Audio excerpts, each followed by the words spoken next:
We shall assemble on the mountain. We shall assemble at the throne with humble hearts into His presence. We bring an offering of song. Glory and honor and dominion. Glory and honor and dominion. Unto the Lamb, unto the King. Unto the Lamb, unto the King. Oh, hallelujah, hallelujah. Oh, hallelujah. We sing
Good morning.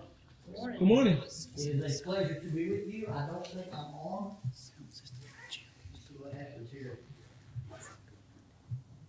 Do I sound tall now? All right. That was my fault, not anybody else's. It's good to be here. I look forward to spending the day with you and then some tomorrow and studying the Bible with you. And we're going to talk about a thing that is one of my favorite things to talk about with young people is your self-identity. And a lot of times we don't understand how important our identity is.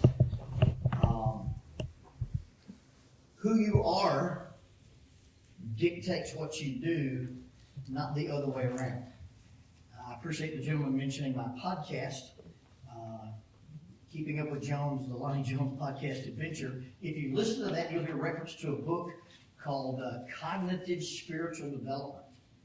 It's a book about how you see yourself as a Christian. Another book that I wrote is called Grappling with Life, Controlling Your Inside Space. I wrote it for the cage fighting crowd. I have some friends who are professional grapplers, and they come to me for advice. Not grappling advice, mind you, but old dude wisdom advice. And one of the things that if we were to wrestle, which I don't, there's nobody here older than me, nobody here smaller than me. Okay, she is, I can wrestle her, but she doesn't even know I'm talking about her. She's just staring up in space. One of the principles in wrestling is that if I control your head, I control your body. Well, that's true in everything. How you think controls how you behave. And how you think starts with how you see yourself. Now, I don't want to assume biblical literacy on your part, but neither do I want to insult your intelligence. So we're going to do a little prep work this morning to kind of to set the stage. Everybody know who Abraham is? Means yes? Means no? Not voting? All right. So Abraham came out of the Ur of the Chaldees, probably a modern city, had written languages, commerce. They probably even had running water. If you look up Sumerians or Akkadians, that's probably the most ancient society on the planet.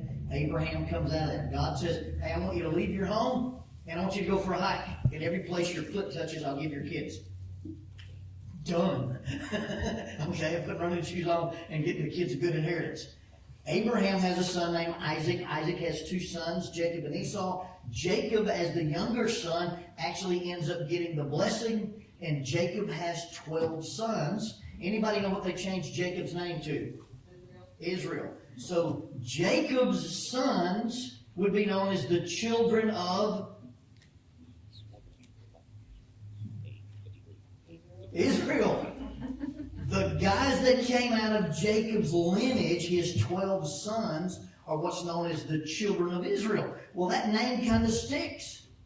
So the children of Israel's children are also called the... Are you awake? Are there pulses in the room? I'm not afraid to sing the bunny song. It can happen at any moment. Okay? Yeah, the children of Israel. So if I talk about the children of Israel, you're talking about the people who got their identity by being connected to one of these original 12 guys known as the 12 tribes of Israel. Now, if you want to remember that list, there's an old TV show. I don't recommend it, but the bad guy on it was named J.R. J.R.'s a bad guy, so think J.R. Sin. And then think B.J. Gad, and then my nickname is Lonzo L.Z. So J.R. Sin, Judah, Reuben, Simeon, Issachar, Naphtali. B.J. Gad, Benjamin, Judah, Gad, Asher, Dan, Levi, and Zebulun. And that's Jacob's kids. Okay? One of their brothers, Joseph, gets sold to Egypt. Everybody remember that story? Well, while he's in Egypt, he ascends to power, helps the Pharaoh save people from a famine, and then eventually his family moves from Canaan into the land of Egypt. One of the coolest stories in the Bible, well, not stories, a scene in Genesis 47, the most powerful man in the world, Pharaoh. And he gets introduced to Joseph's dad, who's 137 years old. Now, if you're being brought in to meet the most powerful man in the world, how do you behave? If you're 137 years old, you don't have to behave. I was climbing Mount Yonah. I don't recommend it. It's not a great climb. It's mostly friction. 6-hour walk, it felt like. The middle part where they trained the Army Rangers and mountaineering, pretty good climbing there. We hiked all the way to the top of it because we're idiots. And anyway, we walked up there, friction climbing. We decided nobody wants to friction climb. And so on our way back down, we run into this old dude over here in North Georgia, a guy named Morris Biggers, walking up the hill with a stick. I've got a backpack on full of food, ropes, gear, water. Start asking, it's getting dark. Where do you go? Well, I walk to the top of the hill every year, prove to my doctor I can. He called this thing a hill. He's 83 years old. So we said, look, you don't need to be going up here in the dark by yourself. Oh, I'll be all right, you know. I get him water out of my backpack. So we get back home, and as we're driving out, we see a road that says Morris Biggers Road. I said, we need to send Morris a gift. I make these little men out of ropes, so we made him a little man, put him on a piece of driftwood with a hiking stick. And I called the postmaster in Georgia and said, look, I need to get an address. I can't give you an address for a guy. I said, well, he lives on Morris Biggers Road. The lady said, I know who he is. If you get it to us, we'll get it to him. So we sent him this little man and a note, told him I was speaking near LJ, and invited him to church, asked him, was he a Christian? I told my partner, Troy, the guy I climbed with, I said, you know why an 83-year-old dude is walking up a mountain by himself? Because all his friends are dead. He's 83, all right? And so we sent him this. Well, my phone rings. Pick the phone. Hello? This is Morris Biggers. Yes, Mr. Biggers. I got a present in the mail. And I appreciate the sentiment as well as I do the present. Now, you're one of them rock climbing boys, aren't you? I said, yes, sir. He goes, and you're the heavy one. Yes, sir, I'm the heavy one. All right? If you're 83 years old, you say anything you want to say. This 137-year-old dude walks into Pharaoh's palace and says, I'm going to bless Pharaoh. No, Dad, you can't bless. I'm blessing Pharaoh. And he blesses Pharaoh, whatever that means. But if you're 137 years old, you do anything you want to. And Pharaoh, I always had the idea that Pharaoh was old. I think Pharaoh's probably the same age as Joseph. Because Joseph's his advisor. I think they're kind of contemporaries. And this ruler of the world looks at this gentleman who's 137, who's lived in a tent all his life and been a migrant. And he's raised in a polished palace. Looks at this old fellow and says, how old are you? And he says, I'm 137. That's not near as old as my fathers were.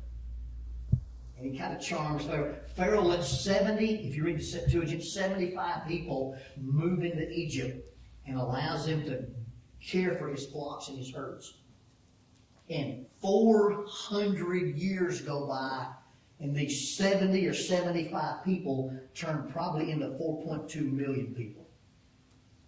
Now, it's really interesting that these 4.2 million people are related to Joseph, who's related to Jacob, whose name was Israel. So all these people living in Egypt are called the children of Israel. Sometimes they're called Hebrews, and sometimes they're called Jews, and sometimes they're called Israelites. Any of those names applies to those people. Where they're living is a place called Egypt. So you've got Egyptians, and then you've got Hebrews. One of these things is not like the other.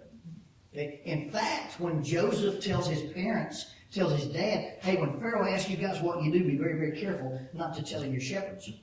Because the Egyptians despised shepherds.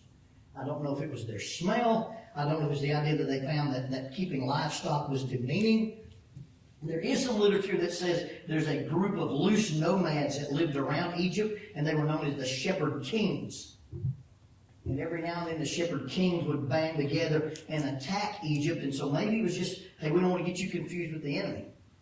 Well, the Pharaoh that Joseph knew and the Pharaoh that Joseph's dad knew died. And 400 years later, you've got a Pharaoh, and this is hyperbole, but he's walking around at the castle and he goes, I got all these nice subjects living in Egypt. And I got 4.2 million people who aren't Egyptians. What would happen if we were to have an election? Who would they vote for? What would happen if we were to go to war? Who would they fight for? And so he gets this paranoia about having this many people who aren't Egyptians living in his city. So he starts a population control.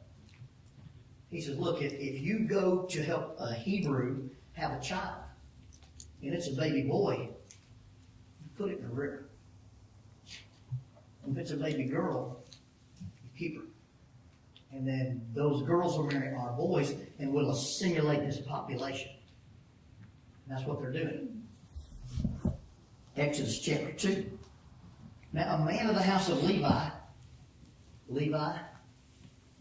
Gad, Asher, Dan, okay? One of the Israelites, a man of the house of Levi, married the wife of the daughter of Levi, and the woman conceived and bore a son. So Levi is a Hebrew. Levi's daughter is a Hebrew. Levi's son-in-law is a Hebrew. If a Hebrew marries a Hebrew and they have a baby, it's together. If a Hebrew marries a Hebrew and they have a baby, it's every single time. Okay? That's going to be super, super important. All right? I had a lady tell me that she was from the South. I said, what makes you think you're from the South? She said, well, my mom and dad are from the South. I said, well, what? Well, they're from Boston. I was born in the South. I said, ma'am, if your cat has kittens in the oven, they're kittens, not biscuits. Okay? You're not really Southern if your parents are Yankees. But you've got a guy from the tribe of Levi, marries a girl from the tribe of Levi, and they have a baby, and it's in the tribe of Levi. Guess what that kid is? He's a Hebrew. So the woman conceived and bore a son, and when she saw the child was beautiful, she hid him 3 months. Easy to hide a 3-month-old. But when she could no longer hide him, she took an ark. Literally the same term as the thing that Noah built. A boat, a vessel. And daubed it, made it out of bulrushes. And put asphalt inside and made it watertight. And she put the child in it and laid it in the reeds by the river's bank. And she stood far off the river. Yeah, she obeyed the law. Nobody said there's some rocks, some real interesting engineering going on. I've stood some class 2 utility poles in the air with ropes and pulleys. Pretty amazing stuff if you know about friction and leverage and stuff. So when Moses is growing up, he's going to Egyptian college. He probably knows warfare. He probably knows Exodus chapter 2, verse 11. Now it came to pass in those days when Moses was grown. So Moses was raised in the palace, and now he's a young man. Actually, he's a mature man. It came to pass in those days when Moses was grown that he went out to his brethren. Now, who are his brethren? Hebrews or Egyptians? It's important you stay with me here because this will get confusing. Who are his brethren? All right. So he goes out to see his brethren and look at their burdens, and he saw an Egyptian beating a Hebrew. So he looked this way, and he looked that way, and he killed the Egyptian and hid him in the sand. Moses has, in his mind, done what he thinks is right by protecting this enslaved Hebrew from being abused at the hands of the taskmaster, but he's done something egregious. He's killed an Egyptian. You can do a lot of things in the city of Egypt. You could put your hands on an Egyptian. An Egyptian couldn't kill an Egyptian. But a Hebrew killing an Egyptian? Oh boy. The next day, verse 13, he went out and behold, 2 Hebrew men were fighting. And he said to one who did the wrong, why are you striking your companion? And then he said, who made you a prince? That's going to be an important word. Who made you a prince and a judge over us? Do you intend to kill me as you killed the Egyptian? So Moses has this secret that he's killed this. He looked this way, he looked that. This is premeditation, people. He walks up to this guy who's beating this Hebrew and kills him. Buries him in the sand. Next day, 2 Hebrews are fighting, and he says, hey, look, guys, you don't need to be fighting. And dude looks at him and says, hey, who made you boss? Who made you a prince? Are you going to kill me like you did that Egyptian? Now Moses realizes that what he thought was a secret is not a secret. And he gets afraid.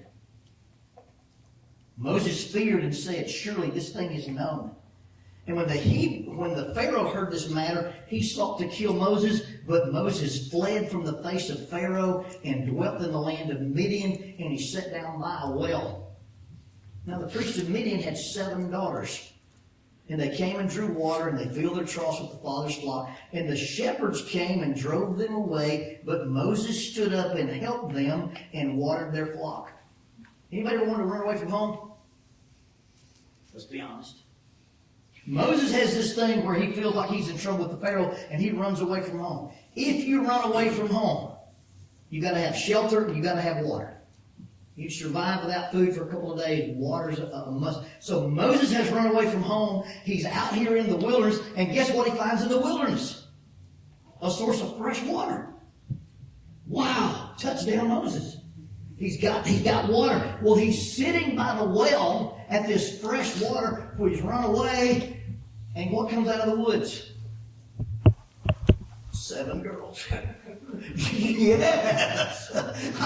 This run away from home stuff is money. Let me tell you, I got water and I got girls. How bad can this be? You know, I mean, this is, wow. Moses is living the life. Well, he's watching this drama unfold. These 7 girls come out of the wood. They got their flocks with them, and they bring water out of the well. Water weighs 8 pounds per gallon. So you're bicep curling this bucket of water. And they're putting it, if you took one of these pews and set it up so it looked like a little V, it'd be a shallow trough. And they fill these troughs with water because sheep won't stick their head in a bucket to drink. My cup runneth over. A sheep won't drink out of water that's making a lot of noise. You leave me beside still waters. So these girls have to pick this heavy water up and pour enough water in these little troughs so their sheep will drink before they put them up at night, because they live in the desert. Sheep need water. But after the girls do all this hard work, the shepherds come out of the fields, run their sheep off, let their sheep drink. They go home. The girls have to do this every day, twice a day. The shepherds are bullies at the water fountain. Now, for free to the parents. Notice their father didn't come out here and sit at the well and write the shepherd's parents a nasty note and go out there and fix it. Sometimes the best thing you do for your kids is to deal with adversity. Your job is to prepare your children for the path, not preparing the path for your children. So he didn't go out here and solve this. This is something you got to deal with. Life's not fair. Life's a contact sport. So he's letting these girls deal with this. Moses, however, sees this happen, and Moses has already proven that one of his conflict resolution styles is confrontation. So he jumps out here and runs these shepherds off, helps the girls water their flocks, and they get home early. Now, you know this is an everyday occurrence, because when they get home early, their dad is shocked that they're home early. So notice what happens. The girls get home. So Moses helped them water their flock. Verse 18, when they came to Reuel, their father, he said, how is it that you're home early today? Typically, the girls come in after dark. Girls, why are you late? Shepherds. Shepherds again. How the shepherds again? Then they have supper and do. They walk in early today. It's not dark. What are you guys doing here early? And they said to him, an Egyptian delivered us from the hand of the shepherds. And he also drew enough water to water our flock. And he said to his daughters, and where is he? And why is it that you have left the man? Call him that he may eat bread. This dude's looking for some help on this ranch. He's got, you know why he's had 7 girls? Well, he tried to have a boy. And at some point he realized, my record looks as bad as Tennessee's. I got to quit. I can't win this thing. I'm 7-0. Every time I have to have a baby boy, I get this. I'm done. I'm out. 7. What's the difference in a guy with $5 million and a guy with 5 kids? A guy with $5 million wants more. All right? So he's done. He got 7 daughters here. And all of a sudden, you met a man? Son-in-law. Okay, this is getting better all the time. Where is he? Why didn't you bring him here for supper? Surely one of you 7 can cook. Surely one of you 7 can get this guy's attention. I mean, how hard can it be? You're in the desert by yourself and there's one dude, somebody's getting married. All right, so he wants him to come to his ranch and deal with this thing. This guy's smart. Did you notice anything weird here? Hey, why are you guys home early today? An Egyptian rescued us. Who rescued him? Moses. Moses' mom was a Hebrew. Moses' dad was a Hebrew. So Moses is a an Egyptian rescued us? Is Moses an Egyptian or a Hebrew? Does Moses identify as Egyptian or Hebrew? Well, he's killing Egyptians left and right. I think he pretty well thinks he's a Hebrew, all right? You notice the problem here that you've got a guy who is a Hebrew, and yet these girls think he's an Egyptian. Now, there's a couple of possibilities for this. He could be untanned, because the people who were wealthy and the people who were affluent didn't work outside in the fields, and they had very pale skin, and that was considered a sign of beauty. Read the Song of Solomon. Don't read the Song of Solomon. Read the Song of Solomon when you're 35, okay? But when you read the Song of Solomon, the girl says, my lover may not think I'm beautiful because my brothers built a vineyard and they make me work in it and my skin is dark. She was rocking a tan. And in their society, that wasn't a thing. So Moses may just be a pale dude. Or Moses may be wearing the outfit of an Egyptian. You know, when he talks to the two Hebrews, and the guy said, who made you a prince? Moses may be wearing bracelets and armlets and the white tunic. He may have a shaved head. Not that there's anything wrong with that. He may be rocking one of those snake hats. When he's a teenager, work backwards. You know, but he shows up at this thing, and these people look at Moses, and they go, that guy's a Hebrew. Is Moses a Hebrew? Then why do they call him an Egyptian? So we had this thing in our house. My wife just retired from teaching school. Before she retired from teaching school, I cooked breakfast. I'm self-employed, so I get up with her, get her rocking. She goes to work. I work out. Then I go to work. So I cook breakfast. When she's not teaching school, she doesn't cook breakfast. When she's not teaching school, she doesn't get up with me. So I don't cook breakfast. Sometimes I cook breakfast at Waffle House. Rock to the old Waffle House, get my steak and cheese omelet, my glass of milk. And one day I'm there at Waffle House sitting at the little bar, and I'm waiting to go to work, and I realize, hey, I'm going to be late. I got to pay this ticket. So I jump up. Little girl walks by me. Little girl walks past by me. Little girl walks by me again, smiles. Hey, sweetheart, I need my ticket. She turned around and said, oh, I'm sorry, I didn't realize, and she almost embarrassed herself. What she started to say was, I didn't realize you stood up. Because if I sit on a Waffle House stool, I'm about that tall. And my little feet swing. But if I stand up by a Waffle House stool, guess what? I'm about that tall. And she couldn't tell I stood up. The difference that makes no difference is no difference. I'll say that again, you write that down. A difference that makes no difference is no difference. You can call yourself a Christian. You can say you're a Christian. You can sing about Jesus. You can pray to Jesus. You can write about Jesus. You can go to EYC, CYC, AEIOU, and sometimes Y. You can do all those things, but if you go to school and they can't tell you're different than they are, then what do? What's your identity? And although Moses, at this point, sees himself as, I'm a Hebrew, well, guess what, pal? You're dressed like an Egyptian. And you fight like an Egyptian. And you walk like an Egyptian. That's an old lady song. Okay? And all of a sudden, you've got this idea that says, this is who I am. But when people talk about him, they don't say, hey, Moses, the Hebrew rescued us. They said, some Egyptian rescued us. And who made you a prince? Even his own people could see that his mixed message was, hey, I'm one of you. Well, if you're one of us, why are you wearing the bracelets of a prince? Why are you wearing the necklace of a prince? Why are you wearing the crown of a prince? So you've got to decide that maybe sometimes our influence for God is not what we think it is because we're sending a mixed signal about who we really are. Go to Hebrews chapter 12. The Hebrew writer gives us a really cool summary of this. Hebrews chapter 11, verse 24. By faith, Moses, when he became of age. Now, when this happens, the first time he's probably 40. But this doesn't talk about his age, this is talking about his maturity. By faith, when Moses matured, he woke up. By faith, when Moses became of age, refused to be called the son of Pharaoh's daughter. Moses' identity shifted. Now, is being Pharaoh's daughter, does it come with any swag? Being Pharaoh's daughter, does it come with any perks? Being Pharaoh's grandson. And Moses said, look, that's not my title anymore. You can't call me that anymore. That's not my mom. Who's your father? And I'm not talking about biological. Who's your father? And you've got to decide at some point to grow up and say, I refuse to be called a son of this planet.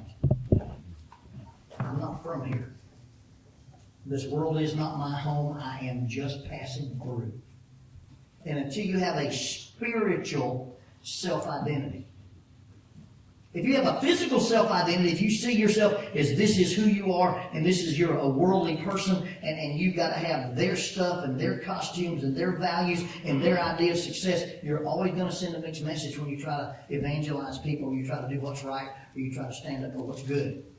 Because you'll do something, they go, hey, that Egyptian, you're screaming at the top of your lungs, I'm not an Egyptian. Well, you've got to decide, first of all, who your father is.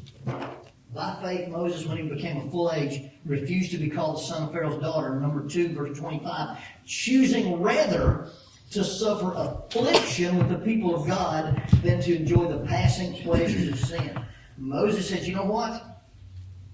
Once I choose this path, I'm going to lose my gatekeep to the palace.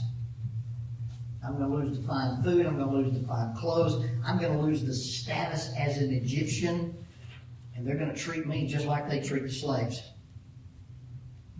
And Moses made a choice. Now this is going to boil down to, and you'll hear this again today, choosing between what you want most and choosing between what you want now.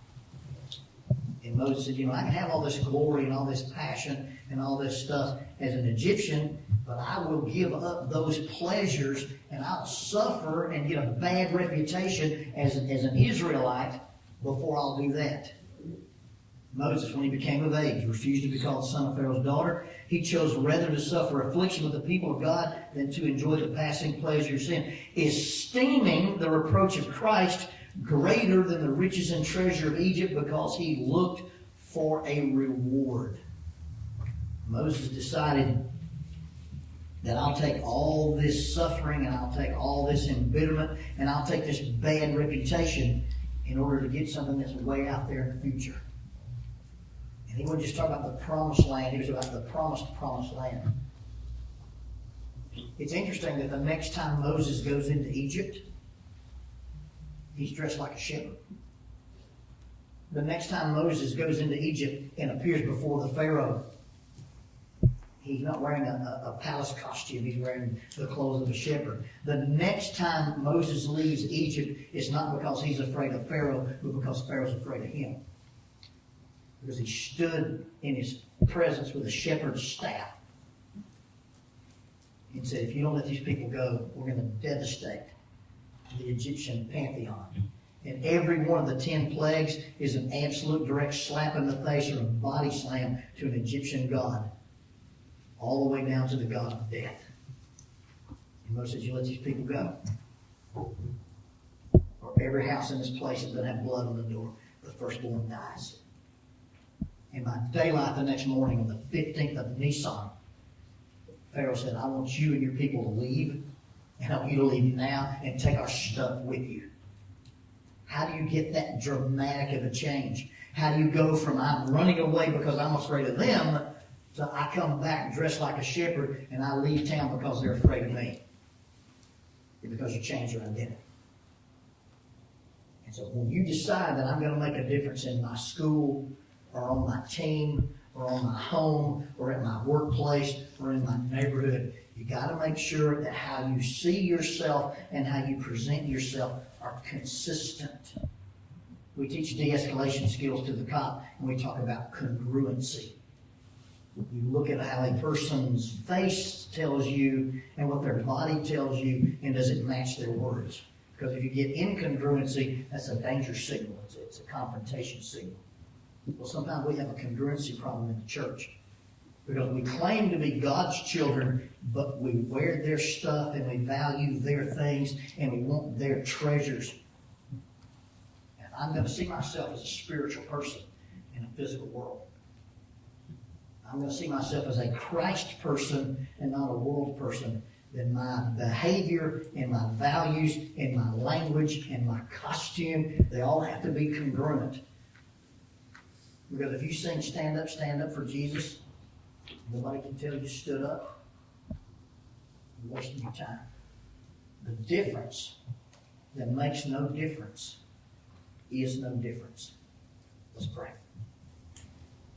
Father, thank you for the examples in the Bible, for men who made mistakes in their characters but lived past them and grew past them. Father, as we worship today and as we study together, help us to get a vision of the vision you have for us.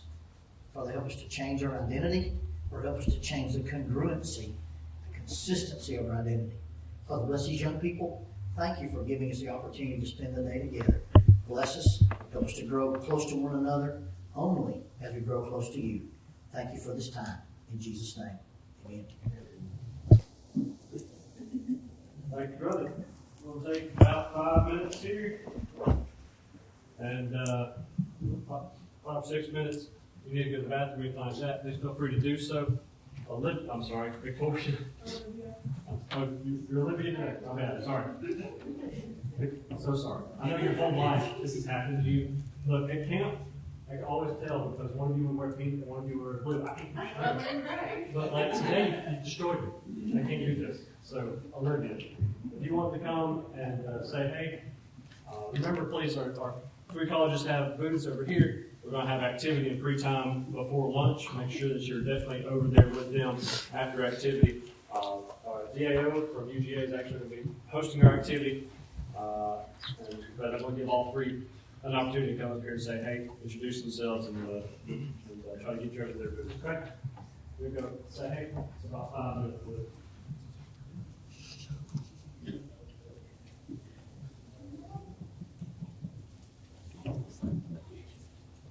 Hey guys, my name is Olivia General. I'm an admissions counselor from Faulkner University in Montgomery, Alabama.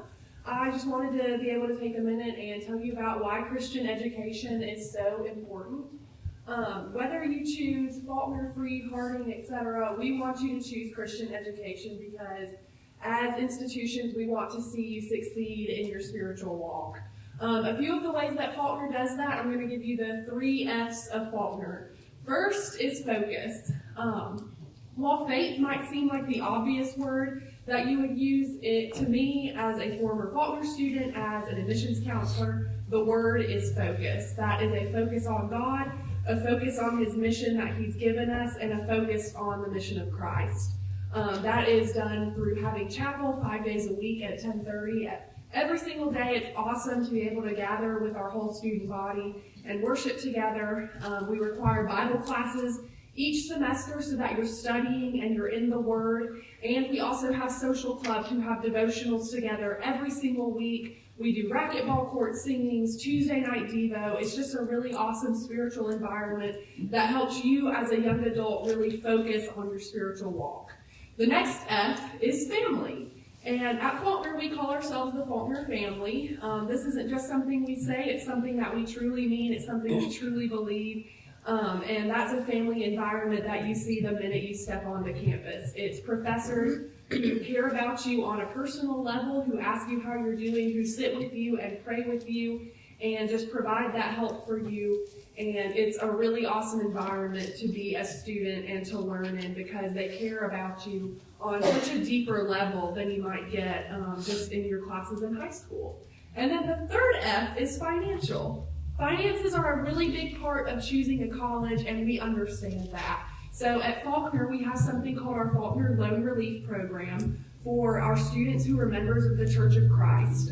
You can take part in this program, and if you graduate from Faulkner within 5 years, you can be eligible for our loan repayment program, which can pay up to 100% of your student loans back. It's a really awesome program that we are really happy to be able to provide for our students, And because if you're choosing Christian education, we want to make that choice a little bit easier for you. If you have any other questions about Faulkner or just want to kind of get to know us a little bit better, please come and see me at our table. I'm more than happy to talk to you about my experience as a Faulkner student, my experience as a Faulkner employee, and what we can do for you. So, soar Eagles!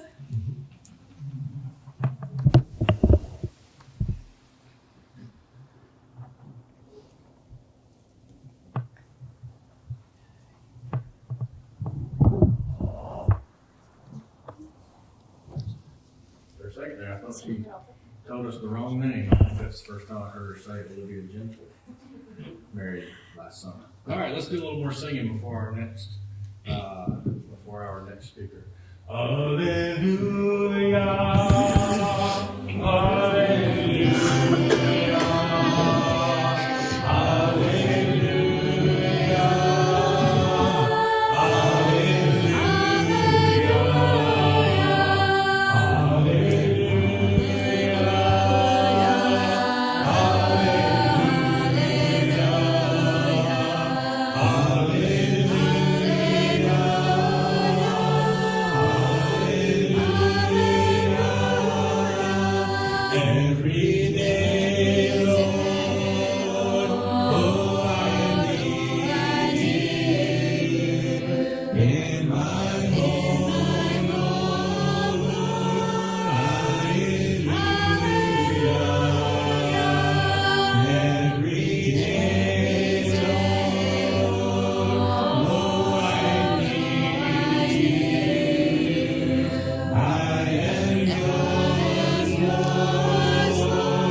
beautiful song here. How deep the Father's love for us, how vast beyond all measure, that He should give His only Son to make a wretched treasure. How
wounds have made my hands strong. Beautiful. Stand and sing this song before Brother Roddy comes and gives us the next lesson.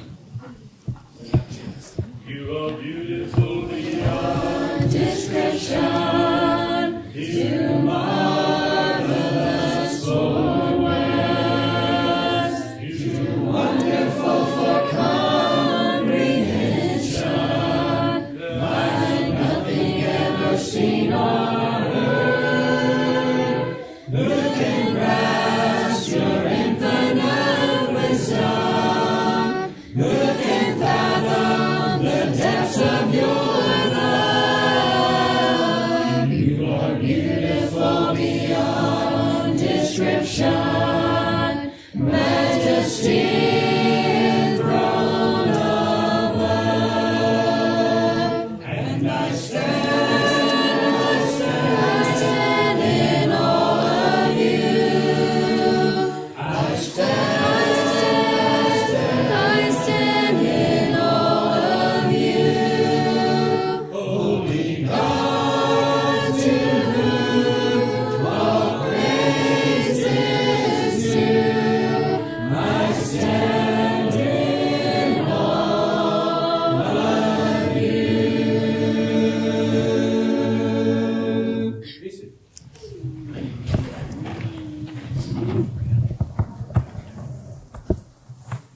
So let's start out in 1 Samuel 4.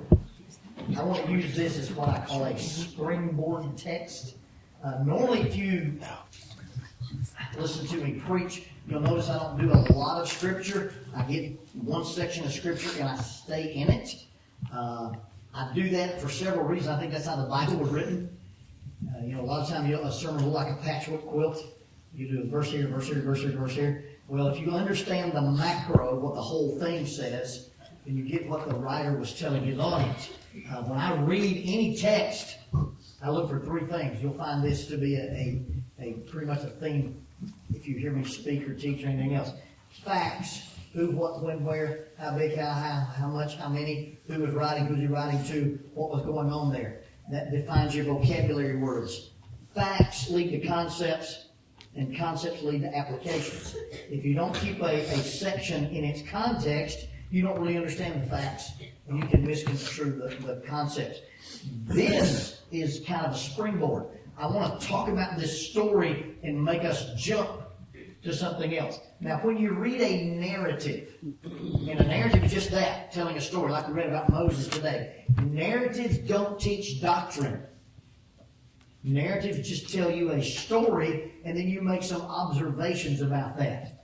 And a lot of times I think Jesus tells a narrative about a guy losing some sheep. Well, if you put that in its context, Jesus is dealing with sinners, and the guys who are watching Jesus deal with sinners is, well, this guy's not really a prophet. He wouldn't be messing with these worthless people. And then Jesus tells a story about a lost sheep, a lost coin, and a lost boy. We've taken that story Jesus tells about the lost sheep, and we've said that's how we do evangelism. Jesus wanted to talk about evangelism. Jesus said, this is the value you place on a lost sheep. This is the value you place on a lost piece of money, and this story about the prodigal son shows your reaction to lost people. Shame on you. We take that out of context. We go, if you've got 99 saved people, you should leave them and run over here. That's not, Jesus was indicting them about their value system. So the narrative doesn't always teach doctrine, and sometimes the doctrine we come up with from a narrative is a little goofy. This is just to get your mind working. This really, the reason we have this story is to show that the prophet in Israel is now Samuel and not Eli. Well, what happened to Eli? This story, there's some cool stuff in it when you get there. 1 Samuel chapter 4, the word of Samuel came to all Israel. That's an inaugural phrase. That is the biblical writer through the inspiration of the Holy Spirit says, Eli's done, Samuel's here. The word of Samuel came to all Israel. It's an inaugural phrase letting you know that Samuel's now the prophet. But this is how it kind of happened. What had happened was, you may have heard that phrase before. Now Israel went out to battle against the Philistines. And they camped beside Ebenezer, and the Philistines encamped in Athek. The Philistines put themselves in battle array against Israel, and when the battle was joined, Israel was defeated by the Philistines, who killed about 4,000 men of the army in the field. And when the people had come to the camp, the elders of Israel said, "Why has the Lord defeated us today against Philistines? Let us bring the ark of the covenant of the Lord from Shiloh to us, that when it comes among us, it may save us from the hand of our enemies." So the people sent to Shiloh. They brought back the ark of the covenant of the Lord, who dwells between the cherubim, and the two sons of Eli, Hophni and Phinehas, were there with the ark of God. And when the ark of the covenant of the Lord came into the camp, all Israel shouted so loudly that the earth shook. Now the Philistines heard the noise of the camp. And they said, "What does the sound of this great shout in the camp of the Hebrews mean?" And then they understood that the ark of the Lord had come into the camp. So the Philistines were afraid, and they said, "God has come into the camp."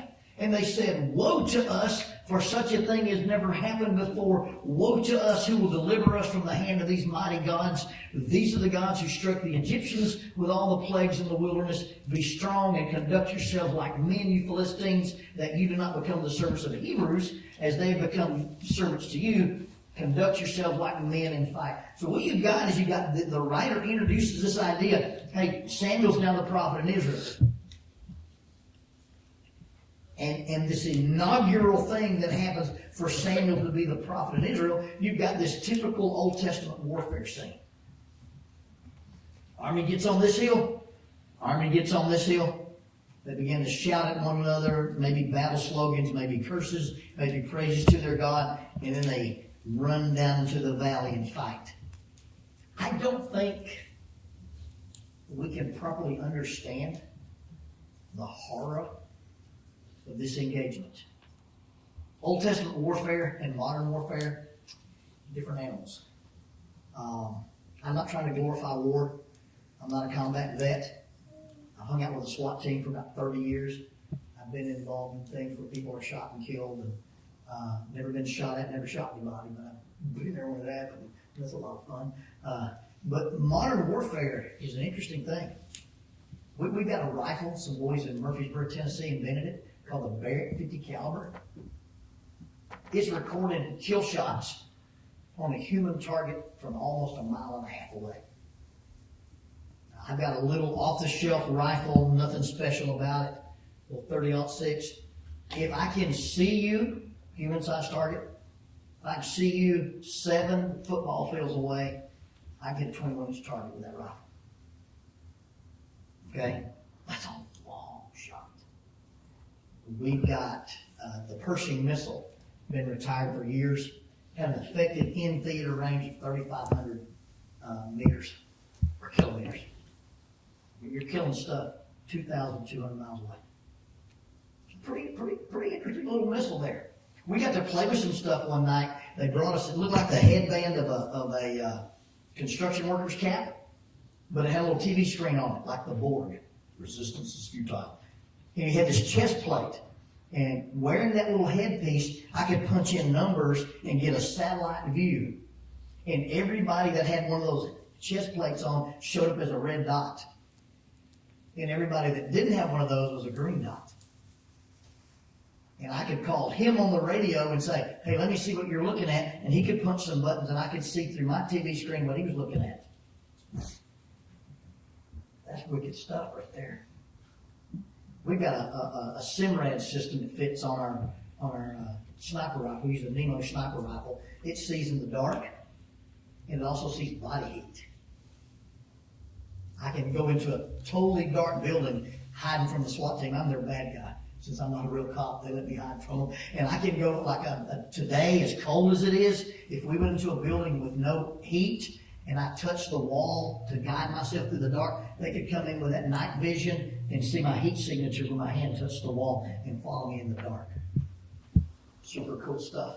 I've got a friend who's a mechanical engineer, and he's in charge of a program called Switchblade. Switchblade is an air deployed drone, and it's got a facial recognition system on it. And this area of your face is just as unique as your fingerprint is. If you're in the Middle East and you've looked up, we know who you are and where you are. And to quote him, we killed all the stupid ones. Because when a guy looks up, that drone flying around there goes, oh, that's one of the guys on the deck of cards. They send a message to a kid in Oklahoma with a PS4 controller.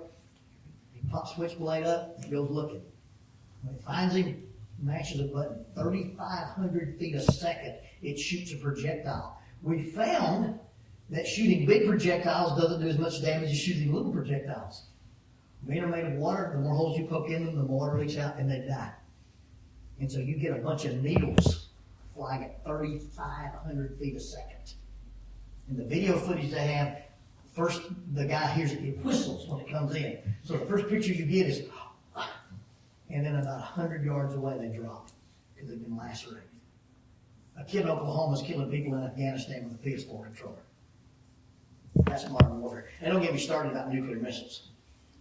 Intercontinental ballistic missiles. So I can shoot a missile from here and land anywhere I want to in the world. It goes out into orbit and comes back in. APT Research in Huntsville has a 3-dimensional map, and it shows everything that's flying around the world. And if you blow up a missile here, it takes out this band of satellites. If you detonate a missile here, it does this. If you do this, and it shows where everything is, where you have to be careful where you blow stuff up. Okay. My wife grew up in Velvet Ridge, Arkansas. You go down the dirt road, which is on the county line between Black County and Jackson County, and you take a right. It's a mile from her house. I used to jog it. And there's this nondescript fence, and you get close to the fence, this voice will say, "Who are you and what are you doing here?" There's a Titan II missile in the ground in a cow pasture in Velvet Ridge, Arkansas. Titan II was a missile that was probably longer than this building. It was aimed at Russia, several thousand miles away. We're killing people you never have to look at. This battle scene, you got a guy on a hill and a guy on a hill. And they got swords or spears or lances or bows or sticks or rocks. These guys probably didn't have very good weapons. They didn't have a lot of metallurgy right then. And so they're standing on this hill and somebody says go, and they run down in there.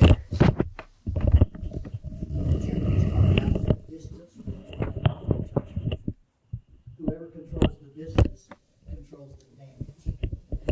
Get down in that hill, you got to stick with the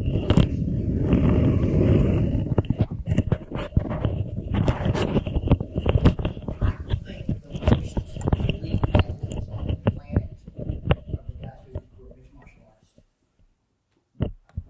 Chuck Liddell, a 54 calorie, when he fought, 195 pounds. That's a machine. They fight for 5-minute rounds. And at the end of those rounds, they're exhausted. I watched the PGF, Professional Grappling Federation. A buddy of mine invented that league. There's a video in season 2. It's on YouTube. Kevin Primo, I know Primo, I've rolled with him many times, and a guy named Joe Kai. They wrestle for an hour and 17 minutes before one submits the other. Most people in this room, what the Gracies teach, when I teach the cops, Gracie survival tactics, we teach 100 seconds. If you put your hands on me and I can control you for 100 seconds, you run out of gas. I take your soul and give you your arm. There's some cool stuff you can do that. We call it positional control. Take a guy who's never done any jiu-jitsu before and teach him positional control, and all he's got to do is survive 100 seconds and you're out of gas. These guys run down to this valley and they're hacking at each other, or jabbing each other, or beating each other, and there's no time limit and there's no referee. You really want to get a good idea about this, and this is, again, it's not even close to real. To give you a good idea, go to Walmart. Now, that's not the part that's like warfare. And buy one of those $17 machetes. Number one, it's got better steel in it than these guys have in their weapons. Find you one of these tall Georgia pines that the wind is not blowing. And start on this end of it and walk through it, hacking limbs off. See how far and how fast you can go. The first time you swing that machete and it glances off the limb and doesn't bite into it, you're dead. The first time, because your hand is sweaty and you hit that limb and your blade turns, you're dead. The first time you hit that limb and your blade gets caught and you can't retract it, you're dead. Think about going down in that valley. Now what they're going to do is you sing the songs, His banner over us is love, or sound the battle cry and see the banners over us. The Israelites, they didn't have uniforms. They didn't have jerseys with numbers on them and a Star of David. So somebody in their army would carry a big long pole with a flag on it. Every tribe in Israel had an animal mascot. The tribe of Judah was a lion. And so that's why Jesus is both the lion and the lamb. He's the Passover lamb, he's the Yom Kippur lamb, he's the scapegoat lamb, but he's also from the tribe of Judah. So he's the lion and the lamb.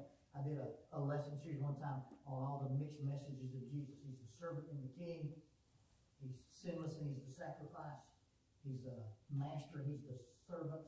He's the lion and the lamb. It was really cool. I call it messianic paradoxes. I did a study on that. So they run down in this valley and they start fighting. And you look up behind you and you see a flag and you reckon, hey, that's the tribe of Zebulun. So I'm going to fight my way to that flag so I'm surrounded by my guys. Those little things caught by themselves on the battlefield die. Okay? That's what's happening in this battle. And they've run down in there, and you know, the sounds and the smells of battle. When they had the riot in Huntsville, I got called out with SWAT. I stood on ground level on the street and body armor and gas mask for 2.5 hours. There were 1,000 people. There's 200 cops. And the crowd starts shouting, you're outnumbered, you're outnumbered, you're outnumbered. This young SWAT cop listened and said, we're outnumbered. What do we do? They attack us. And so what I'm going to do is I'm going to hurt people but not kill them. Because if the guy 3 rows back hears this guy start screaming and smells what he's going to smell, he'll lose his energy real fast. You can't describe what happened on the battlefield. The screaming and the sounds. And 3,000 people die in this valley. And somebody blows a trumpet. And they go back up. And they're having this war council. Why has the Lord defeated us before the Philistines today? And so they're kind of, and somebody said, Ark of the Covenant.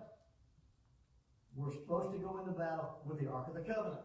Ark of the Covenant is a 52-inch by 31-inch by 31-inch box overlaid in hammered gold. On the top of it are 2 winged figures. They have 4 wings, and they're known as cherubim. There are 2 creatures in the Bible with wings, cherubim and seraphim. Seraphim have 6 wings, cherubim have 4 wings.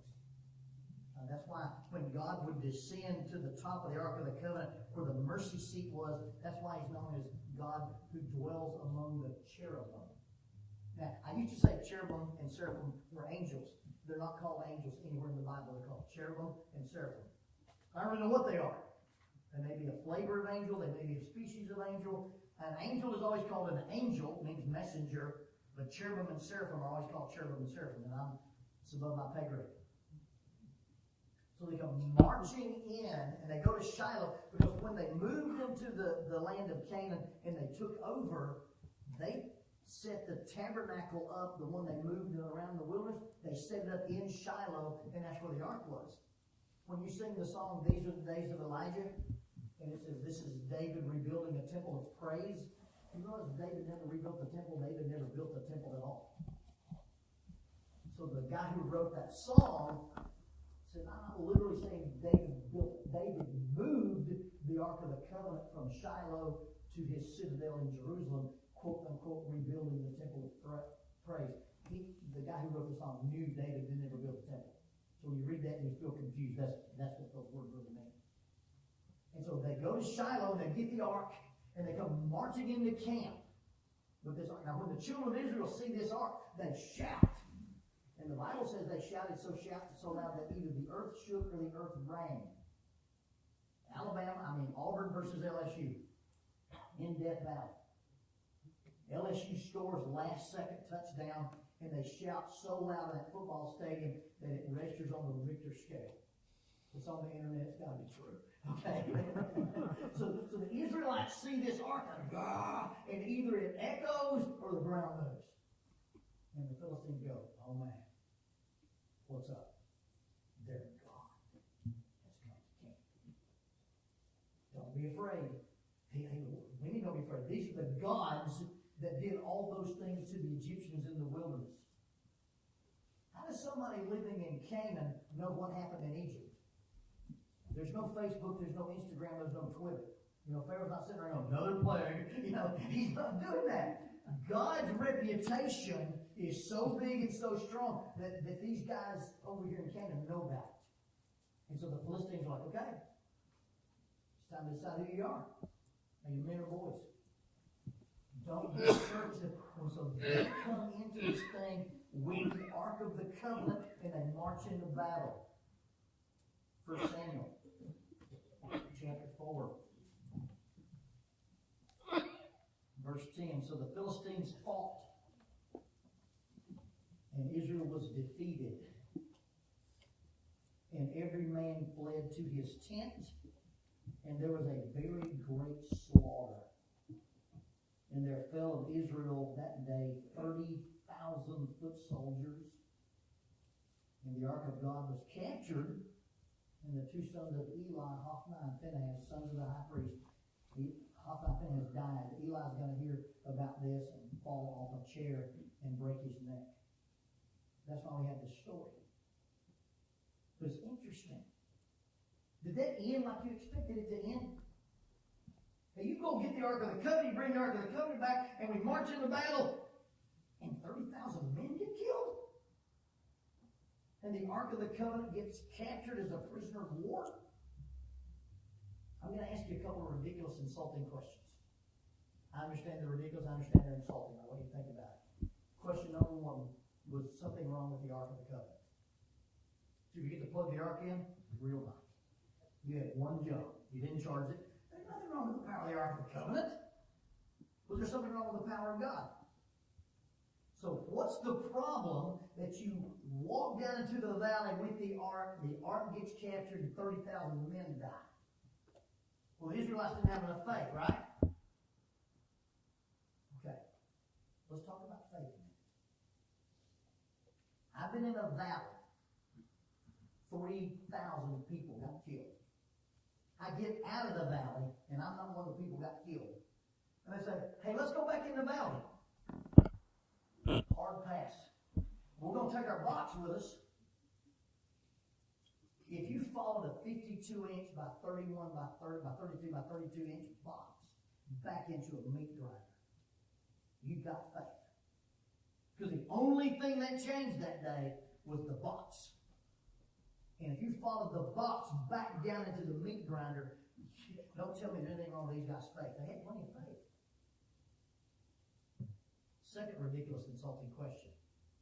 Now that the Philistines have the ark, are they the special people of God? Okay, now let's ark of the... So if you've got the ark, you've got the covenant. Why that stupid as a run over dog, right? Israel did not have a covenant because they had an ark. Israel had an ark because they had a covenant. Being versus doing. That's going to be super, super, super important to what we discussed today. How many of you have ever felt like, you know what, I've got this pretty solid relationship with God. I've got a pretty good handle on my teaching, a pretty good handle on my morals, and then you wake up and you read the statistics that we lose 75% of our kids in church by the time between the ages of 18 and 25. You ever gone into school? This is what I'm going to do today, and this is what I'm not going to do this year, and back, and they take your box away from you. And those of you old enough today already dealing with that trouble, right? Not going to do this on my day. Those of you who are boys and have cell phones and access to the internet, I'm not going to look at that today. Already done. Right?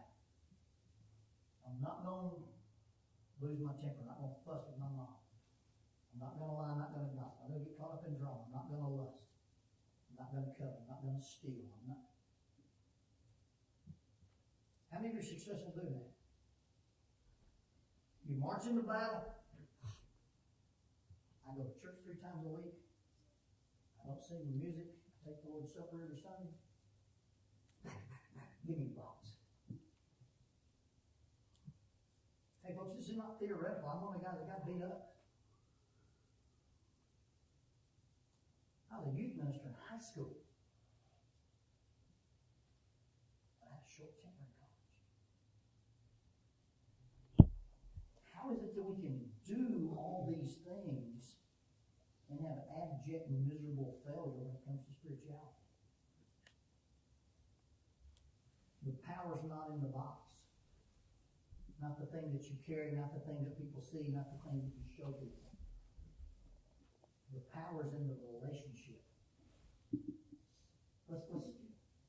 Let's think about how we define spirituality.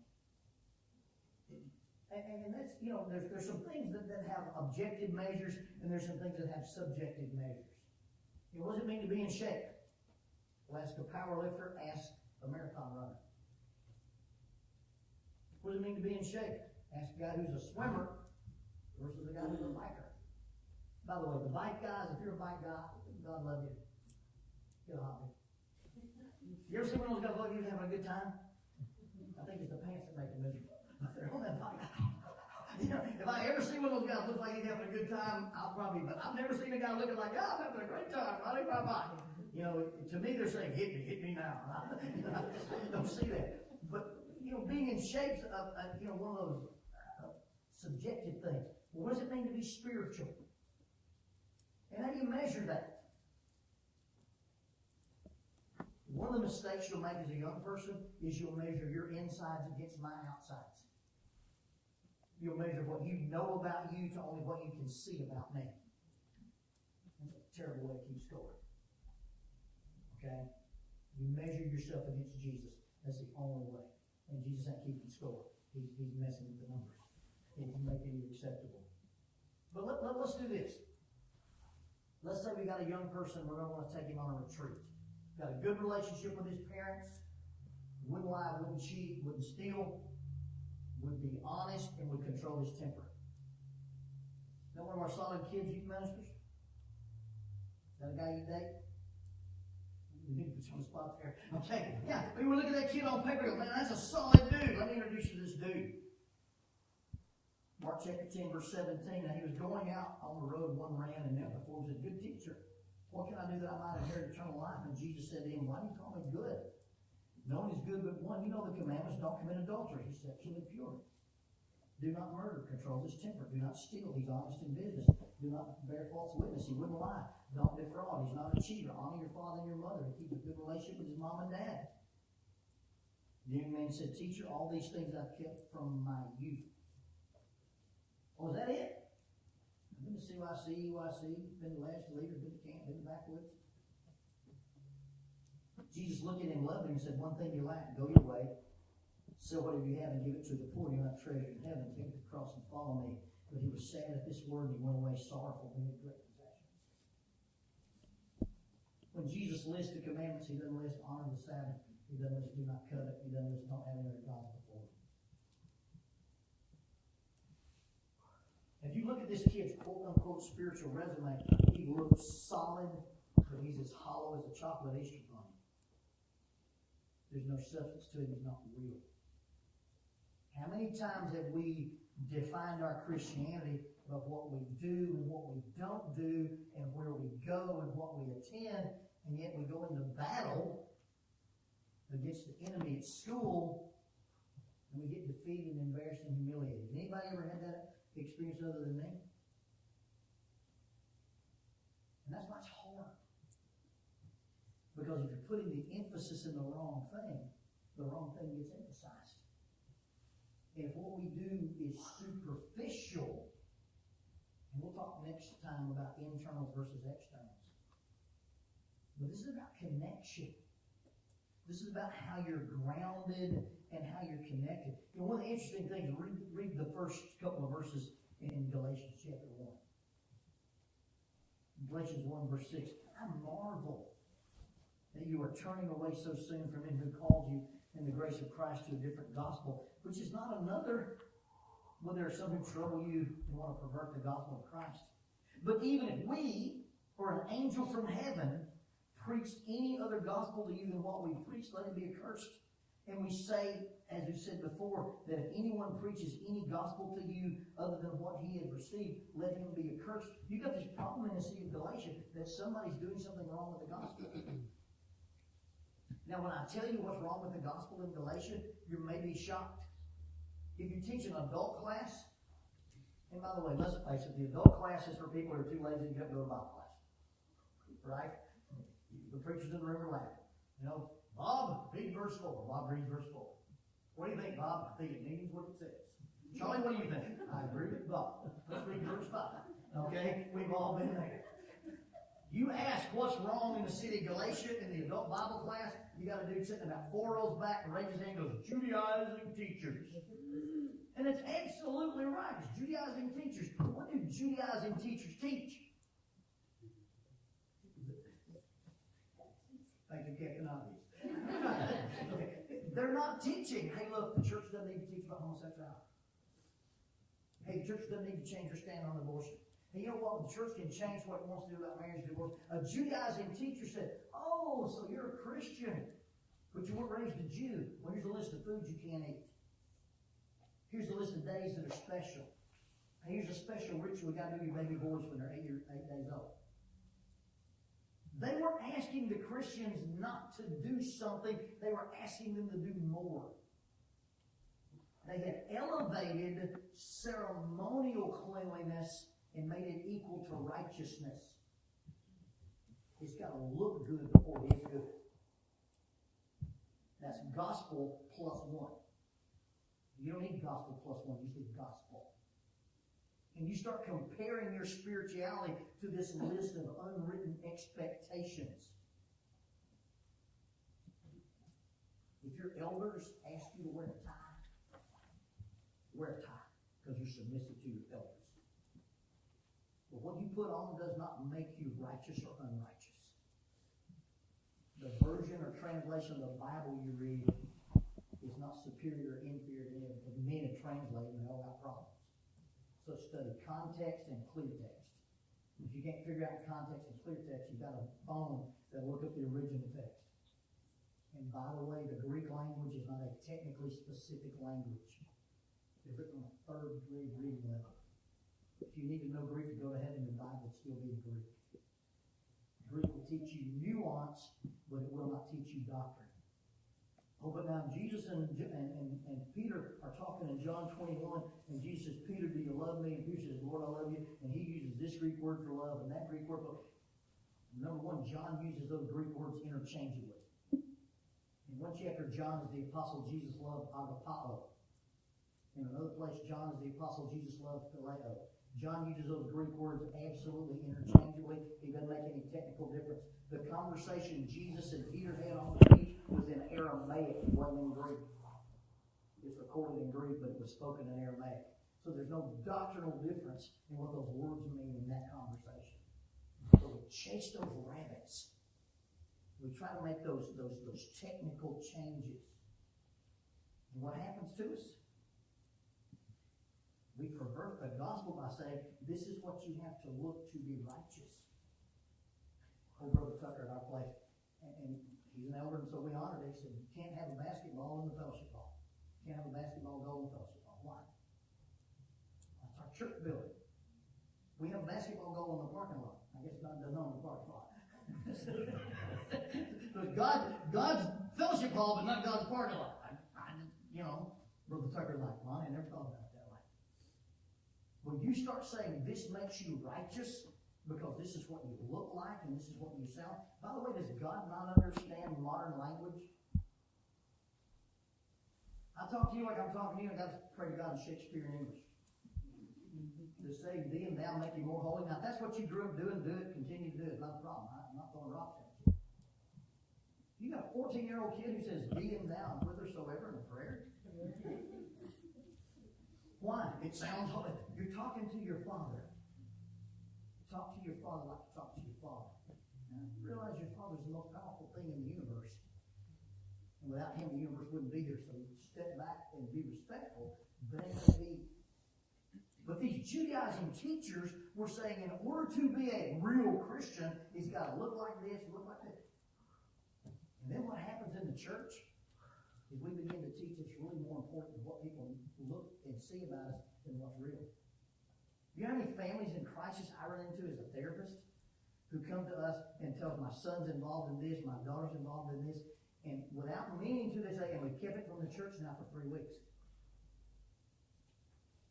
At what point are we keeping stuff in the church? Because we'll lose our status? What about our status? No wonder we walk into battle with a box and a box gets taken away from us and we get beat and humiliated.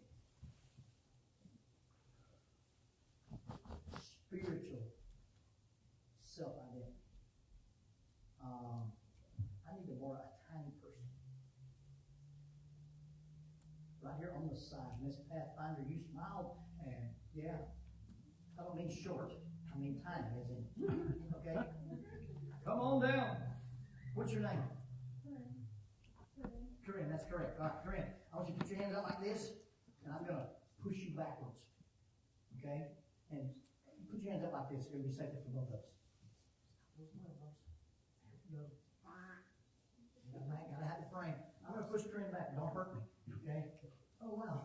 Isn't that cool? Outweighed by several thousand pounds. Now, what I want you to do, I want you to put your arms out straight, make a frame. Okay? And I want you to take one step as far back as you can step to lock into the floor. Your legs are longer than that. Go back further. Now put your hand out. I will push you backwards. At some point, I'm stronger and can actually lift her. But all Corinne has done is she's made a connection to the ground. And when I ground fight, you can be bigger than me, you can be stronger than me. You're not bigger than the ground, you're not stronger than the ground. And once I make a connection to the ground, I can't be moved. She could lean against this with that stance. And as long as her arms held, 3 of us couldn't move her. Thank you very much. When you connect to something bigger and stronger than you, you're using the power of that connection. I can build a frame between me and you. You can't put any weight on me. You can't control me. You can't hold me down. There's not a man in this room holding the ground. Because I'll use the ground to get up. What's your connection? Are you connected to rules? Are you connected to a movement? Are you connected to a school of thought, a school of preaching? Are you connected to Christ? Let me read you a scary verse. Not what's scary. Colossians chapter 2. You've got these guys in Colossae who are again saying, hey, look, you got to do this, you got to do that, you got to do the other in order to be really cool with Christ.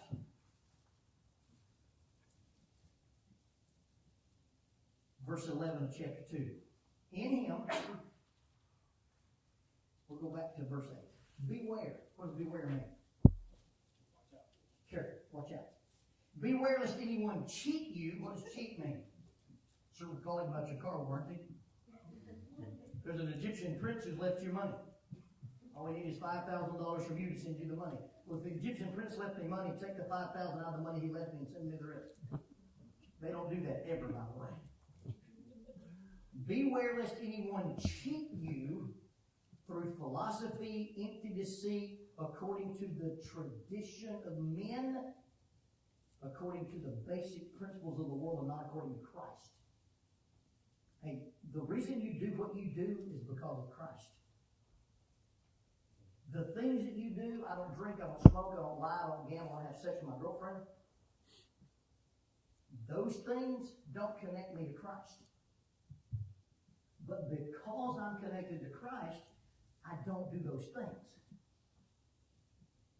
If you miss that, that's why you're having trouble with the battle. Don't let anybody cheat you because you're not connected to Christ. For in him dwells the fullness of the Godhead bodily, and you are complete in him. If you're a baptized believer, guess what? You're complete. You don't have to follow my rules. You have to dress like I dress. You have to speak like I speak. You have to use the version of the Bible I use. If you're a baptized believer, God says you're okay with me. And instead of trying to serve men what I do, I'm serving Christ what I am. In Him, verse 11, you were circumcised with a circumcision made without hands. You put off the body of sins of the flesh, circumcision of Christ. You're buried with Him in baptism, in which you were raised with Him through faith in the working of God, who raised Him from the dead, and you being dead in your trespass and uncircumcision of your flesh, He has made alive together with Him, having forgiven you all trespasses. Skip down a few words, verse 14, and wiped out the handwriting of requirements that was against us, which was contrary to us, and taken away, nailed it to the cross. You know what? You want to talk about the Jewish rule of circumcision? If you were baptized with Christ, you were circumcised. It was a whole body circumcision. You took up everything that was flesh and threw it away. Now you're spiritual. If you're connected to Christ, and unity theology, there's 140 times in the New Testament where it says, in Christ or with Christ, in Christ or with Christ, in Christ or with Christ. You died with Christ, you're buried with Christ, you're raised in Christ, and you are in Christ, and Christ is in you, and that's all you need. And when I realize that because I'm connected to Christ, I do these things. That's when you get that power of firmly rooted, that connection that she demonstrated for us. Continue to read. Verse 16, so that no one judge you. Now there's the proper way the word judge is used. Judge is not a standard of right versus wrong. Okay? That state trooper pulls you over and you go, you're judging me. Oh, there's a number on that sign. There's a number on my radar gun. Those two things don't match. That's judging. Is not that. Judging is I'm going to compare myself to you and I'm going to make one of us the losers. Don't let anybody judge you regarding food, drink, a festival, a new moon, a Sabbath. There are a shadow of things to come, but the substance is Christ. Let no one cheat you of your reward, taking delight in false humility, worship of angels, including those things that he has not seen, vainly puffed up in his fleshly mind, not holy, not connected to the head, from whom the whole body, nourished and knit together by joints and ligaments, grows with the increase that is from God. He said, you know what? Your sufficiency of how you live and how strong you are doesn't come from what you do. It comes from who you're connected to. And if you've got that connection to the grounding principle, the cornerstone of Christ, you're okay. It doesn't have to look like mine. It doesn't have to be my version of it. And anybody who says, oh yeah, but you need to do this, they don't understand the connection. That's why the Christianity fails. Notice this. Therefore, this is verse 20. If you died with Christ from the basic principles of the world, why, as though living in the world, you subject yourselves to regulations, do not touch, do not taste, do not handle. Now, the first time you read that sounds like a good retreat thing, doesn't it? We're going to have a girls' retreat. Do not touch, do not taste, do not handle. That'll be in our t-shirts. Any ladies want to get a tattoo? There's your tattoo. Do not touch, do not taste, do not handle. You ever tried to live that philosophy? Had to work out for you. By the time you're 14, you've already done things you said you wouldn't do. Don't doubt me. I work with kids for a long, long time. I'm a therapist. I work with kids for a long, long time. Do not touch, do not taste, do not handle.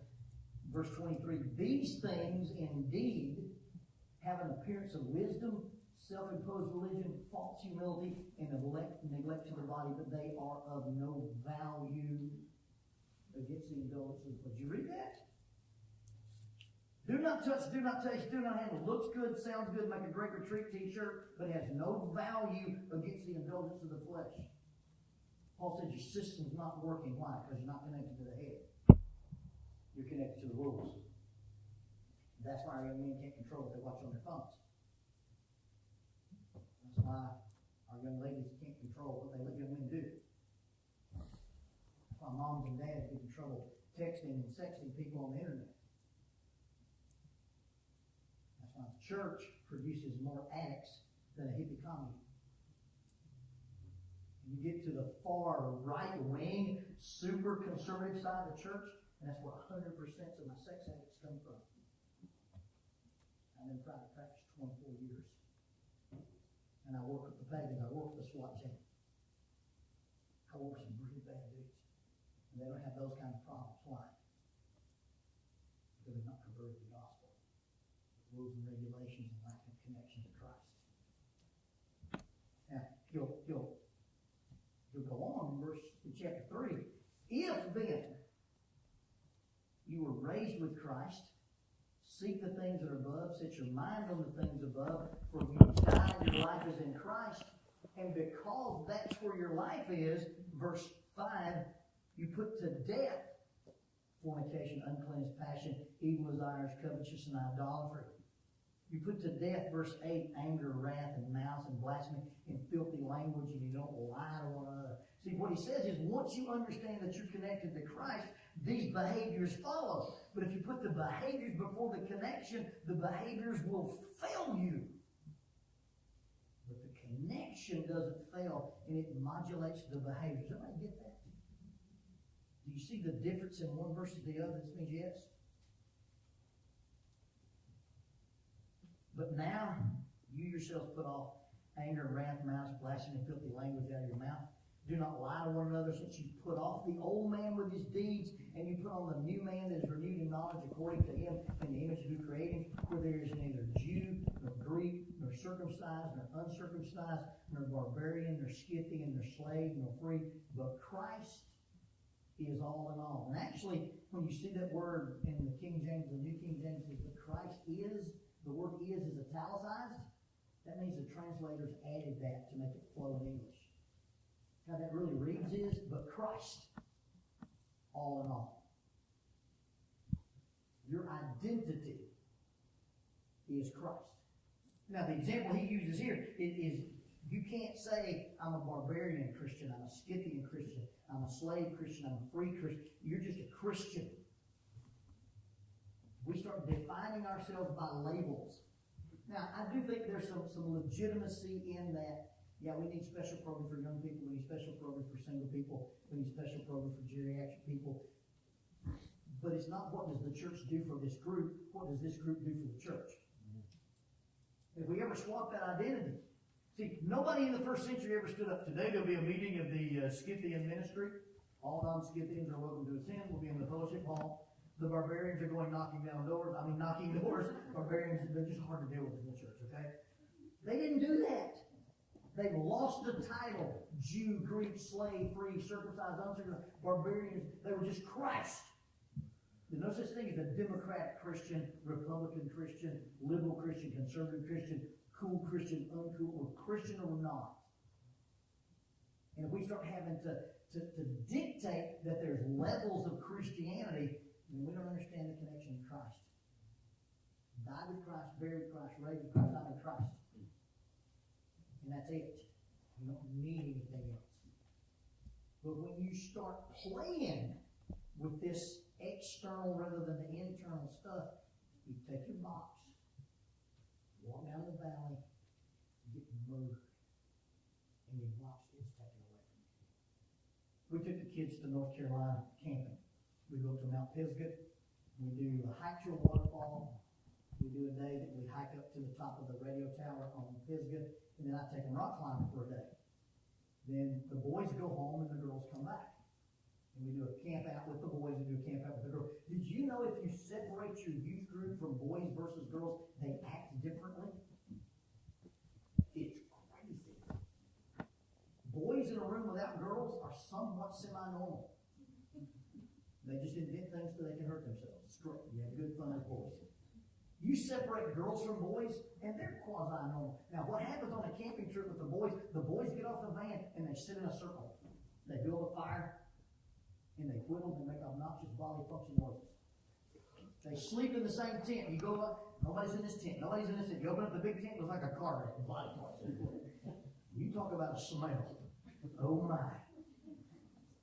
The girls get off that van, and 4 go over here, 3 go over here, two going, you got one little queen bee and her attendants. And there's little sun hives everywhere. Real interesting. Now let a boy walk through that camp. Let a girl walk through that camp. Those boys, they start swinging from trees and singing songs and sword fighting firewood. It's the craziest thing. Just the boys were sitting around the fire. Did you know that if you put oxygen to a fire, there's no limit to the heat you can make? You have steel pipe, a bicycle pump, and motivated boys. You can melt metal in a campfire. It's awesome. Doing that fire too. When Nebuchadnezzar says heat the furnace, picture a bunch of slaves hitting bellows. They go there and turn a dial. Shadrach, Meshach, and Abednego said, watch these guys pump this fire up. We got these guys pumping fire. So we decided to do some cool, spiritual lessons with physics. Take a cup and put it in the fire. What happens to a cup that you put in the fire? Done. Take a cup, fill it with gasoline. Get a long stick. Guess what happens? Really cool. Take a cup, fill it with water, and sit it on stuff in a fire. Guess what happens to it? Until the water boils out, the cup won't burn. It's called transfer of thermodynamic heat. I'm going to be a Christian. What are you going to do? I'm going to empty my cup out. I'm not going to have any of this stuff. What you going to put in your cup? Nothing. I'm just going to be an empty cup. Guess what happens when you hit the fire? I'm going to be a Christian. How are you going to do that? I'm not going to change anything inside me. I'm going to keep the gasoline inside. I'm just going to let it out. Some of you guys see yourselves controlling your temper as being mad, not letting it out. It's not controlling your temper. If you keep the bad stuff in it, guess what happens when it gets exposed to fire? I'm going to change what's inside my cup. It's not going to be empty and only full of gas. It's going to be filled with the right stuff. You put me in the middle of the fire, fire doesn't affect me. Because what I am has changed. Not just what I do. What are you connected to? Is your cup empty? Is your cup full of gas? Or is your cup full of Christ? You make those changes, the battles you fight spiritually will be easier to win. God bless you.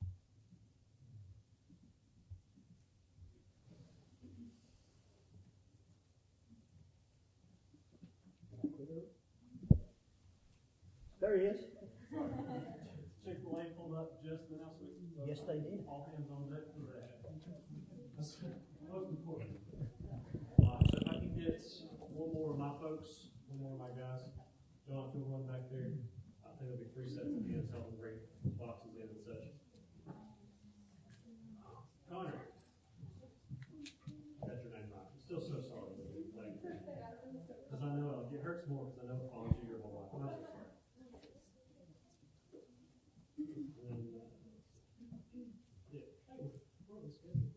And so Connor, if you want to come up and say hey from Frank, and we'll start with our group.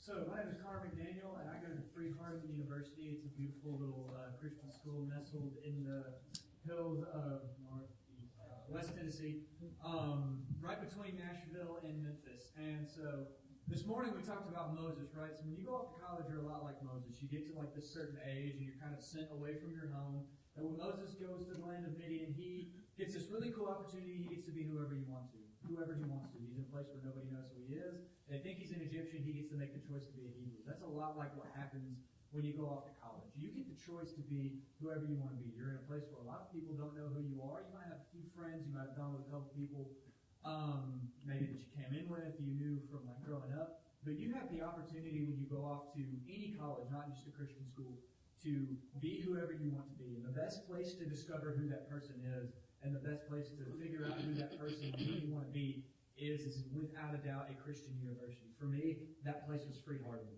Since I stepped on campus my freshman year, which was back in 2019, I've met some of my closest friends that I call them, they're like my family now. My Bible professors are some of the coolest people I've ever met in my life. I study Bible and speech communications. And so I get to hang out with a lot of really cool people, and I get to learn from a lot of really awesome people. We do it all by growing closer together through our chapel that we have every day, through our social clubs and the devos that we do together.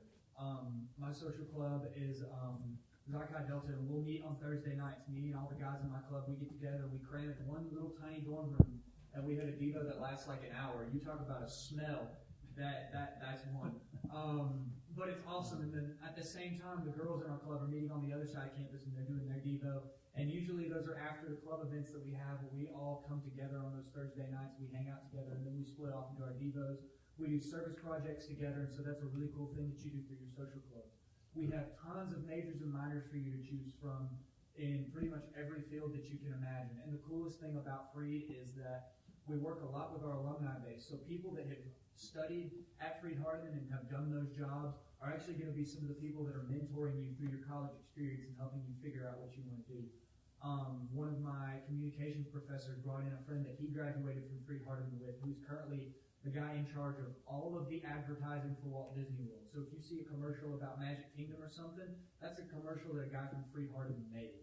And to see that and to know that, not only are you getting a really good quality education, that when you go out, you can do whatever you put your mind to, and you see the fruit of that by people who come back and tell you about it, but also that while you're here, you're going to grow closer to God, you're going to learn a lot about yourself, you're going to go through a lot of hard times, and you're going to have the best people in the world around you during those hard times. You're going to have a wonderful group to lean on, and you're going to go through some of the best times in your life.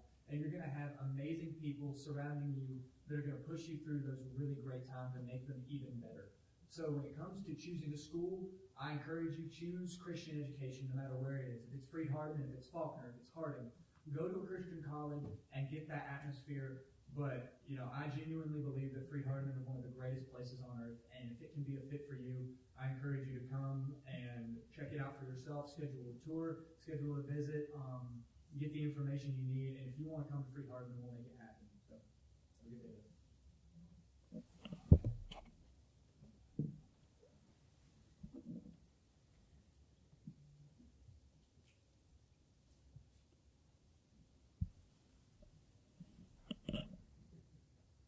Good morning, everybody. My name is Walker Gregory. I'm a junior at the University of Georgia. I'm here with Casey Pittman, one of your very own. And we are here with Dogs One, which is the campus ministry for the University of Georgia, the Christian campus ministry at the University of Georgia. Georgia is a top 20 school public university in the nation. It is renowned for its academics. It's renowned for if you want to go and get any type of degree. There's so many different degrees. I'm a communications and religion major. You're computer science, right? Top degrees. If you are interested in a state school, if you are like me and Zell Miller was a blessing from God, then we encourage you to look to University of Georgia, because what we are creating right now at the University of Georgia with Dogs is one, is a campus ministry, is first and foremost a community, right? Because one of the worries that you have whenever you go to state school is, am I going to have a community of believers? Am I going to have a group of people that care about my spiritual belief? Well, Kason and I and our friends, we are creating a group to promote community, to promote spiritual growth, right? Because the number one thing that we care about, obviously, we care about you doing well in school, but we understand that it is unbelievably important if you're going to go to a public university or a non-Christian school, it is unbelievably important to have a community of people that look out for your spiritual well-being, because it's simply different. It's a different story. It's a different situation. But if you want to get a top-notch education while still having a strong community of people that look out for your spiritual health and look out for and show you community and show you fellowship, we encourage you to come to talk to us, reach out to us. We have a booth, we have cards, and we are willing to, we want to help make that an opportunity for you as well. Don't be afraid of public university. Don't be afraid of such a big college or anything like that.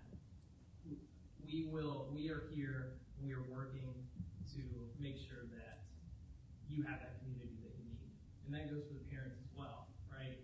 For the parents that are, of kids that are interested in a public university, Tech, or Georgia, or anything like that for that matter.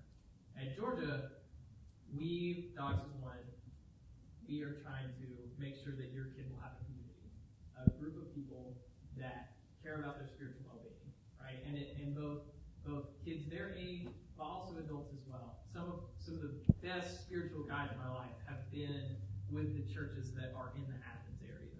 Some of the strongest Christians that I've ever met, some of the people that have made me feel like family in a way that I've never felt like family before, come from the churches in Athens. So if you are interested in the University of Georgia, if you're interested in a national championship school, go Dogs. Come talk to us.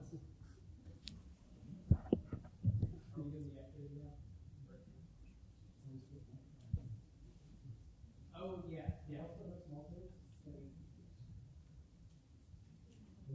Small kids are elementary school and younger. Yeah, go out to the foyer. Middle school and high school, you're going to stay with us. You want me to go back there?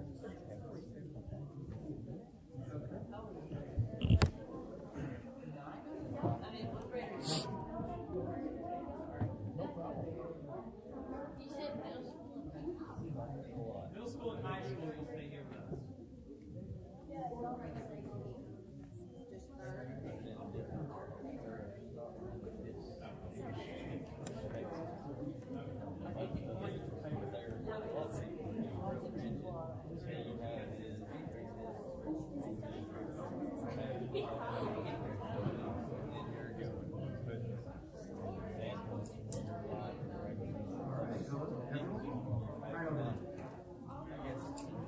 Hello, hey, what's up? Okay, so we have a couple of games planned. We got 45 minutes. We're trying to fill up that time all the way through.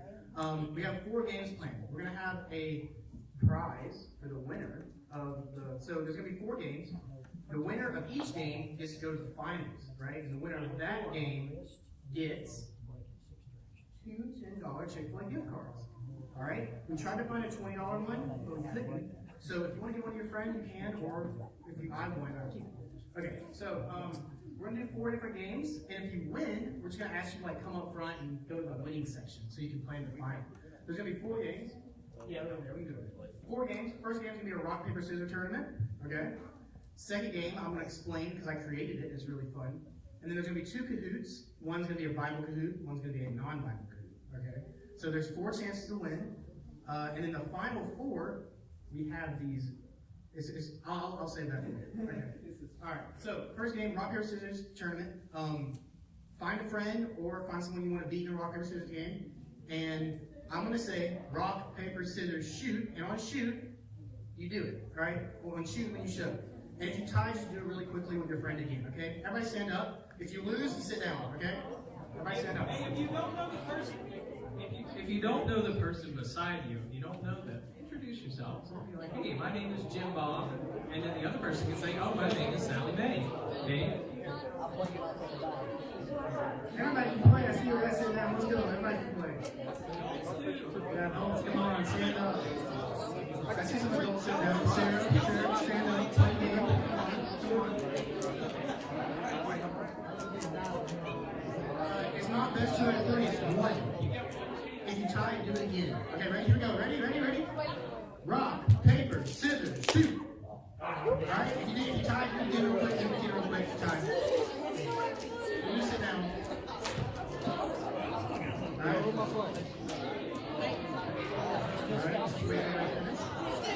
Alright, raise your hand if you're done. Raise your hand if you're done. Okay, is that everybody? Alright, cool. Find somebody else. You got it? Alright, here we go. Rock, paper, scissors, shoot. Alright. Try to do it again.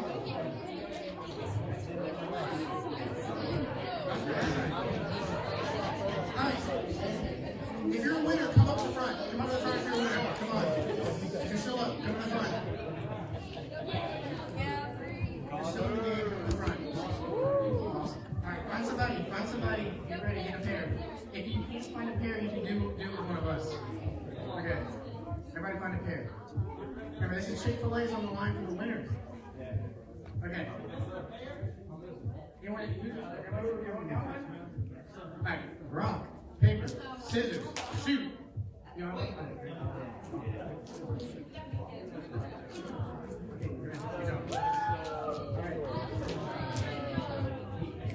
Got the scissors.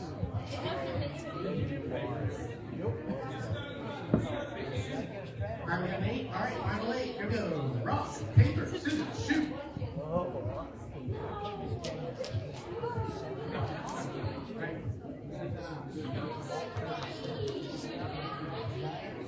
Alright, final 4. You got our final 4 up here. They're doing good. They're doing good. They're getting lucky. Alright, here we go. Again, ready?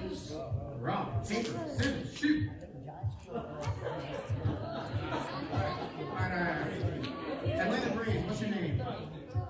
Philip, we got Philip in the blue Atlanta Braves. And? Mackenzie in the black. Alright, here we go, y'all. I'm gonna go slow this time, okay? I'm gonna go slow. Alright. Rock, paper, scissors, shoot.